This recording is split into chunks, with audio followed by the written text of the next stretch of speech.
തിരഞ്ഞെടുപ്പിൽ നെറികെട്ട രാഷ്ട്രീയത്തിൻ്റെ എന്തെല്ലാം പുതിയ പതിപ്പുകൾ, എപ്പിസോഡുകളാണ് കാണേണ്ടി വരുന്നത്. ഞങ്ങൾ കഴിഞ്ഞ ദിവസം നമ്മുടെ പ്രേക്ഷകരോടൊരു മുന്നറിയിപ്പ് നൽകിയിരുന്നു. ഇനിയും നാടകങ്ങൾ അരങ്ങേറും നിലമ്പൂരിൽ ബൈ യു ഡി എഫ് വക.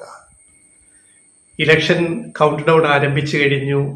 നിയമസഭാ ഉപതെരഞ്ഞെടുപ്പിൽ നിലമ്പൂരിൽ ഇനി എന്തൊക്കെ നാടകങ്ങൾ കോൺഗ്രസും യു ഡി എഫും കാണിച്ചു കൂട്ടുമെന്ന് ഞങ്ങൾ 2 ദിവസം മുമ്പ് പറഞ്ഞതേ ഉള്ളൂ ഞങ്ങളുടെ വീഡിയോയിൽ. അച്ചട്ടായിട്ട് അത് സംഭവിച്ചു. ഇവിടെയും തീരുന്നില്ല, ഇനി അടുത്ത നാടകം കളിക്കും. എന്താണ്? വളരെ ദാരുണമായ ഒരു സംഭവം. അതിനെ ഭരണകൂട കൊലപാതകമായിട്ട് ചിത്രീകരിക്കുക നിലമ്പൂരിലെ യു ഡി എഫ് സ്ഥാനാർത്ഥി ആര്യാടൻ ഷൗക്കത്ത്. അതിനെ ഏറ്റുപിടിച്ചിട്ട് ചാനലുകൾക്ക് മുമ്പിൽ ആര്യാടൻ ഷൗക്കത്ത് ചെയ്തതുപോലെ ജ്യോതികുമാർ ചാമക്കാല ഉൾപ്പെടെയുള്ള കനകൊലു ഗ്രൂപ്പുകൾ, മാങ്കൂട്ടം ഗ്രൂപ്പുകൾ വന്ന് എന്തൊക്കെയാണ് പറഞ്ഞത്? പാതിരാത്രിയിൽ സമരം, പിറ്റേന്ന് ഹർത്താൽ, എന്തൊക്കെയായിരുന്നു പറഞ്ഞത്? ഇപ്പൊ എന്തായി? പവനായി ശവമായി എന്ന ശ്രീനിവാസൻ സിനിമയിലെ ഡയലോഗ് ഇവിടെ പറയേണ്ടി വരും. ഈ പിടിക്കപ്പെട്ട പ്രതി, 3 പ്രതികൾ പ്രധാനമായിട്ട് അതിലുണ്ട്. അതിൽ ഏറ്റവും പ്രധാന പ്രതിയെ പോലീസ് പിടിച്ചു. നിലമ്പൂരിലെ വഴിക്കടവിൽ 10ാം ക്ലാസ് വിദ്യാർത്ഥി ദാരുണമായി ഷോക്കേറ്റ് മരിച്ച സംഭവം. ഓരോന്നും പുറത്തു വരുന്നു. ഏറ്റവും അവസാനം കേൾക്കുന്ന റിപ്പോർട്ടുകൾ ഈ കൊടും ക്രിമിനൽ ആക്ടിവിറ്റി പ്രവൃത്തി ചെയ്ത ഈ ആള് കോൺഗ്രസ്സുകാരനാണ് എന്നാണ് ഏറ്റവും ഒടുവിലത്തെ റിപ്പോർട്ട്. അദ്ദേഹം കാലാകാലങ്ങളായിട്ട് മലയോര മേഖലയായ നിലമ്പൂരിൽ കാട്ടുപന്നിയെ അനധികൃതമായിട്ട് വൈദ്യുതി ലൈനിൽ നിന്ന് കരണ്ട് എടുത്തിട്ട് ഷോക്കേറ്റ് കൊന്നിട്ട് കാട്ടുപന്നിയുടെ മാംസം വിൽക്കുന്ന വെനീസിലെ വ്യാപാരിയാണ്, ഷൈലോക്കാണ് ഈ കുറ്റകൃത്യം ചെയ്തതെന്ന് ഇപ്പൊ പുറത്തു വരുന്നു. കൂടുതൽ അന്വേഷണങ്ങൾ വരട്ടെ. പോലീസ് പ്രതിയെ പിടിച്ചു കഴിഞ്ഞു. ഒരു ഭാവി പ്രതീക്ഷയുടെ ഒരു 10ാം ക്ലാസ്സുകാരൻ്റെ ജീവിതം അവസാനിച്ചു ദാരുണമായിട്ട്. വേറെ 4 ചെറുപ്പക്കാരല്ല, കുട്ടികളിൽ, അതിൽ ചെറുപ്പക്കാരും ഏറ്റവും പ്രായം കുറഞ്ഞ കുട്ടിയാണ് മരണപ്പെട്ടത്, ഷോക്കേറ്റ്. ബാക്കി 2 പേർ ചികിത്സയിലാണ്. ഒരാൾ വലിയ പരിക്കില്ലാതെ രക്ഷപ്പെട്ടു. അപ്പൊ കുറെ കാലങ്ങളായിട്ട് ഈ വിദ്വാൻ, ഈ ക്രിമിനൽ വൈദ്യുതി ലൈനിൽ നിന്ന്, ഹൈ ടെൻഷൻ വൈദ്യുതി ലൈനിൽ നിന്ന് കരണ്ട് പ്രവഹിപ്പിച്ചിട്ട് കമ്പി ലൈൻ കെട്ടിയിട്ട് കാട്ടുപന്നികളെ പിടിച്ചിട്ട് അതിന്റെ മാംസം വിറ്റ് കാശാക്കുന്ന പരിപാടി ചെയ്യുന്ന ആളാണെന്നാണ് ഇപ്പൊ പുറത്തു വന്നിരിക്കുന്ന വിവരം. ഇതിനെയാണ് ഭരണകൂട കൊലപാതകമെന്ന് ആര്യാടൻ ഷൗക്കത്തും ജ്യോതികുമാർ ചാമക്കാലയും ഒക്കെ വിവരിക്കുന്നത്. രാത്രിയിൽ സമര കോലാഹലം, പിറ്റേന്ന് ഹർത്താൽ പ്രഖ്യാപിച്ച് എന്താ പിൻവലിച്ചത്?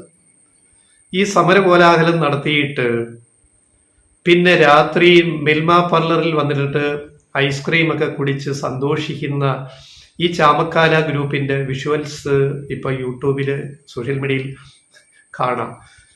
കൈവിട്ടുപോയപ്പോ ചാമക്കാല ആ പോസ്റ്റ്, FB പോസ്റ്റ് ഡിലീറ്റ് ചെയ്തു. അതും നമ്മൾ കണ്ടു. കാലാകാലങ്ങളായി മലയോര മേഖലയിൽ ഇങ്ങനെയുള്ള വന്യജീവി ആക്രമണത്തിനെതിരെ കർഷകര് പ്രതിരോധം സൃഷ്ടിക്കാറുണ്ട്.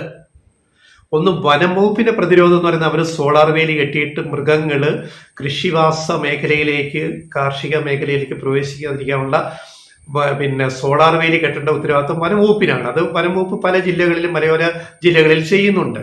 2 കർഷകർ സ്വയം സോളാർ വേലി കെട്ടിപ്പൊക്കിയിട്ട് തങ്ങളുടെ കൃഷിയിടം സംരക്ഷിക്കുന്നുണ്ട്. രണ്ടാമത്തെ മാർഗം, നിയമവിധേയമായിട്ട് അതിന് സർക്കാർ സബ്സിഡിയും കാര്യങ്ങളൊക്കെ കിട്ടുന്നുണ്ട് എന്നാണ് എൻ്റെ അറിവ്, ഞങ്ങളുടെ അറിവ്. 3, ഇതിനെ ഒരു കച്ചവടമാക്കി ക്രിമിനൽ ആക്ടിവിറ്റി ആയിട്ട് മാറ്റുന്നവര്, ആരുമറിയാതെ രഹസ്യമായിട്ട് തൻ്റെ സ്വന്തം പറമ്പിലല്ലാതെ എവിടെങ്കിലുമൊക്കെ പോയി ഇങ്ങനെ വൈദ്യുതി ലൈനിൽ നിന്ന് കമ്പി വലിച്ചിട്ട് പന്നിയെ പിടിക്കാൻ നോക്കുക, കാട്ടുപന്നിയെ പിടിക്കാൻ നോക്കുക, കെണി വെച്ചിട്ട്.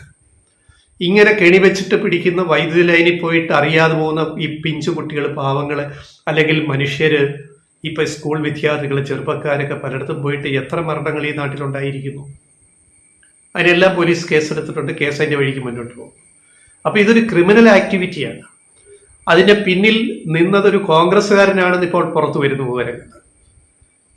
എന്നിട്ടും സർക്കാരിനെതിരെ, പിണറായി സർക്കാരിനെതിരെ ഭരണകൂട കൊലപാതകം എന്ന് പറഞ്ഞിട്ട് സമരം ചെയ്യുന്ന ഈ നാണം കെട്ട ഈ ഇലക്ഷൻ രാഷ്ട്രീയം ഉണ്ടല്ലോ, നിങ്ങളെ ഇത് എവിടെ എത്തിക്കുമെന്ന് ഇത് വ്യാജ കനകുലു തിയറിയാണ് ഇപ്പൊ നടപ്പാക്കിക്കൊണ്ടിരിക്കുന്നത്. ശക്തമായ തിരിച്ചടി നിലമ്പൂരിലെ ജനങ്ങൾ തരും ഇനിയും ഈ പണിയും കൊണ്ട് പുറത്തേക്ക് വന്നു കഴിഞ്ഞാൽ, മുന്നോട്ട് വന്നാൽ. എത്രയോ നാളുകളായിട്ട്, മാസങ്ങളായിട്ട്, വർഷങ്ങളായിട്ട്, കഴിഞ്ഞ ഒരു 5 വർഷത്തെ ചരിത്രം എടുത്താൽ നിലമ്പൂരിലും മറ്റു മലയോര മേഖലയിലും, ഇടുക്കിയിലും, വയനാട്ടിലും, പത്തനംതിട്ടയിലും, മലയോര ജില്ലകളിൽ, പാലക്കാട്ടുമൊക്കെ ഇങ്ങനെ കെടിവെച്ചിട്ട് കർഷകര് പന്നികളെ പിടിക്കുന്നു. അത് നിവർത്തികേട് കൊണ്ടാണ്. അവരുടെ കൃഷി മുന്നോട്ട് കൊണ്ടുപോകാൻ പറ്റുന്നില്ല. പന്നി ഉൾപ്പെടെ, മലയണ്ണാൻ ഉൾപ്പെടെ, ആന ഉൾപ്പെടെ സർവ്വതും ഇറങ്ങി കഷ്ടപ്പെട്ടുണ്ടാക്കിയ കൃഷി നശിപ്പിക്കുന്നു. വരുമാന നഷ്ടം. അപ്പൊ അവര് പന്നിയെ പിടിക്കും. ഈ പന്നിയെ ക്ഷുദ്രജീവിയായിട്ട് പ്രഖ്യാപിക്കണമെന്ന് കേരള സർക്കാർ, പിണറായി സർക്കാർ ആവശ്യപ്പെട്ടിട്ട് നാളുകൾ എത്രയാവുന്നു? കേന്ദ്രത്തിൽ ഇരുന്ന കോൺഗ്രസ് ഗവൺമെന്റ്, അന്ന് മന്ത്രിയായിരുന്ന ജയറാം രമേശ് എന്ന് പറയുന്ന അതിതീവ്ര പരിസ്ഥിതിവാദി എന്ന് പറയുന്ന കേന്ദ്ര കോൺഗ്രസ് മന്ത്രി, കോൺഗ്രസ് നേതാവ്, ഇവിടുത്തെ അദ്ദേഹം കൊണ്ടുവന്ന് പാസാക്കിയ നിയമമല്ലേ ഇത്? ഈ നിയമം മാറ്റണമെന്ന് പറയേണ്ടത് ആരോട് പറയണം? ആര്യാടൻ ഷൗക്കത്തും ജ്യോതികുമാർ ചാമക്കാലയും രമേശ് ചെന്നിത്തലയും പി.ഡി. സതീശനും പി.വി. അൻവറും വന്യമൃഗശല്യാണല്ലോ ഉന്നയിക്കുന്നത്. ഈ നിയമം ഉണ്ടാക്കിയത് നിങ്ങളുടെ സർക്കാരില്ലേ, കോൺഗ്രസിന്റെ. ഇത് ഞങ്ങൾ ഉണ്ടാക്കിപ്പോയെങ്കിൽ ഒരു അബദ്ധമായി പോയി, ദയവ് ചെയ്ത് മോദി സർക്കാർ ഇത് തിരുത്തണം എന്ന് കേന്ദ്രത്തില് പറയാൻ ഈ കേരളത്തിലെ കോൺഗ്രസ് നേതാക്കൾക്ക് ആർജവുമുണ്ടോ? അതിനുള്ള ഊർജമുണ്ടോ? ഇവിടുന്ന് 18 UDF MP തെരഞ്ഞെടുത്ത് അയച്ചില്ലേ? 19 BJP, 20 CPM. 18 കോൺഗ്രസിന്റെ UDF MP പാർലമെന്റിൽ പോയിട്ട് അവിടെ വായും തുറന്ന് അവിടെ നിന്ന് ഉറങ്ങുന്നുണ്ടല്ലോ. അവരാരെങ്കിലും ഇന്ന് വരെ കമാന്ന് ഞങ്ങളുടെ സർക്കാർ കൊണ്ടുവന്ന ഒരു നിയമമായി പോയി ഖേദിക്കുന്നു, ഇതിന്റെ അപകടം മനസ്സിലായി, മോദി സർക്കാർ ഇതിനകത്ത് ഭേദഗതി വരുത്തണമെന്ന്, ഈ വനനിയമ പരിഷ്കരണ നിയമത്തെ ഭേദഗതിയെ എതിർത്ത് സംസാരിക്കാനും അല്ലെങ്കിൽ ഭേദഗതിയെ അനുകൂലിക്കാൻ, എതിർത്ത് സംസാരിച്ചിട്ട് ഭേദഗതിയെ അനുകൂലിക്കാൻ ഈ കോൺഗ്രസ് നമ്മളിവിടുത്തെ ജനങ്ങൾ ജയിപ്പിച്ചു വിട്ട ഈ കോൺഗ്രസിന്റെ UDF 18 MP ആരെങ്കിലും മിണ്ടുന്നുണ്ടോ? പിണറായി സർക്കാരിനെതിരെ സമരം ചെയ്യണം. ഇത് ഭരണകൂട കൊലപാതകമാണ് നിലമ്പൂരിലേത്. ജനങ്ങള് വിഡ്ഢികളൊന്നും അല്ലെന്ന് ദയവേത് KC വേണുഗോപാലും പി.ഡി. സതീശനും ചാമക്കാലയും ആര്യാടൻ ഷൗക്കത്തും ഷാഫി പറമ്പിലും കനുകലുവും മാങ്കൂട്ടവും ഒക്കെ ആലോചിച്ചാൽ നല്ലത്. നിങ്ങൾ ജനങ്ങളിൽ നിന്ന് ഒറ്റപ്പെട്ടു പോവുകയാണ്. നിങ്ങളിൽ ഒരുത്തൻ കാണിച്ച ക്രിമിനൽ ക്രൂരതയ്ക്കെതിരെ നിങ്ങൾ സംസാരിക്കേണ്ടതിന് പകരം നിങ്ങൾ വന്നിരുന്ന് പിണറായി സർക്കാരിനെ, വനംവകുപ്പിനെ കുറ്റപ്പെടുത്തുകയാണ്. എത്രയോ കാലമായി പന്നിമാംസം, കാട്ടുപന്നിയുടെ മാംസം വിറ്റ് ജീവിക്കുന്ന നിങ്ങളിൽ ഒരുവനായ കോൺഗ്രസ് പ്രവർത്തകനെയാണ് ഇപ്പോൾ അറസ്റ്റ് ചെയ്തിരിക്കുന്നത്. എന്നിട്ട് ഉളുപ്പ് എന്തോ തോന്നിയതുകൊണ്ടാവാം ഇന്നത്തെ ഹർത്താല് പിൻവലിച്ചു. നിങ്ങളുടെ ഈ ഷോ പരാജയപ്പെട്ടു എന്നുള്ളതിന്റെ തെളിവാണ്. ഇനി എന്താണ് നിങ്ങളുടെ കയ്യിൽ ആയുധമുള്ളത്? കിട്ടിയ ഒരു കാര്യം, ഇത്രയും നാൾ ഇതൊരു വിഷയമേ അല്ല. ഒരു കോൺഗ്രസ് നേതാവും, ഒരു UDF നേതാവും, ഒരു ലീഗ് നേതാവ് ഇന്ന് വരെ നിലമ്പൂരിലെയോ വയനാട്ടിലെയോ വന്യജീവി ആക്രമണത്തെ കുറിച്ചോ കർഷകരുടെ കൃഷിഭൂമി നശിപ്പിക്കുന്നതിനെ കുറിച്ചോ കമാന്ന് മിണ്ടാതെ, അതെല്ലാം മിണ്ടാതിരുന്നിട്ട് ഇപ്പൊ ഇത് കുത്തിപ്പൊക്കി വന്നതിന്റെ ഇലക്ഷൻ സ്റ്റണ്ടാണെന്ന് മനസ്സിലാക്കുള്ള ബുദ്ധി നിലമ്പൂരിലെ ജനങ്ങൾക്ക്, വോട്ടർമാർക്കുണ്ട്. അവരത് പ്രയോഗിക്കുമെന്ന് പേടിച്ചിട്ടാണ് ഇപ്പോൾ ഓരോ നാടകം കളിക്കുന്നത്. ഇനിയും വരും നാടകങ്ങൾ, ഇതുപോലെ UDF കള്ള നാടകങ്ങൾ, വ്യാജ നാടകങ്ങൾ ഇനിയും അവതരിക്കും. കാത്തിരിക്കുക, ജനങ്ങൾ കാത്തിരിക്കുക. അടുത്ത ഡേർട്ടി ഗെയിം, ഇപ്പൊ തന്നെ ഇതൊരു വളരെ ഡേർട്ടി ഗെയിം, വൃത്തികെട്ട ഗെയിമായിട്ടാണ് ഇത് അവസാനിച്ചത്. ഇപ്പോഴത്തെ ഇന്നോടുകൂടി ഭരണത്ത് കയറ്റി എന്ന് മനസ്സിലാക്കുന്നു. ഇനി വന്യജീവി ആക്രമണത്തിന്റെ പേരിൽ, അല്ലെങ്കിൽ ഇനി ഷോക്കേറ്റ് ഒരാൾ മരിക്കുകയാണെങ്കിൽ അതിന്റെ പിന്നിലെ കാരണം അന്വേഷിച്ചു പോകാൻ ഇനി ഇവർ തയ്യാറാകുമോ എന്നിപ്പോൾ സംശയമുണ്ട്. കാരണം ഇത് തിരിച്ചടി കിട്ടിക്കഴിഞ്ഞു. എന്നാലും അടങ്ങിയിരിക്കില്ല. അടുത്ത വ്യാജ പ്രചരണമായിട്ട്, നുണയുമായിട്ട്, അതിക്രൂരമായ നുണയുമായിട്ട് വീണ്ടും അവതരിക്കും എന്ന കാര്യത്തിൽ യാതൊരു സംശയവും ഞങ്ങൾക്ക് ലെഫ്റ്റ് റൈറ്റ് വോയിസിനില്ല. നിങ്ങൾ നിലമ്പൂരിൽ ഇങ്ങനെ തന്നെ ചെയ്യണം.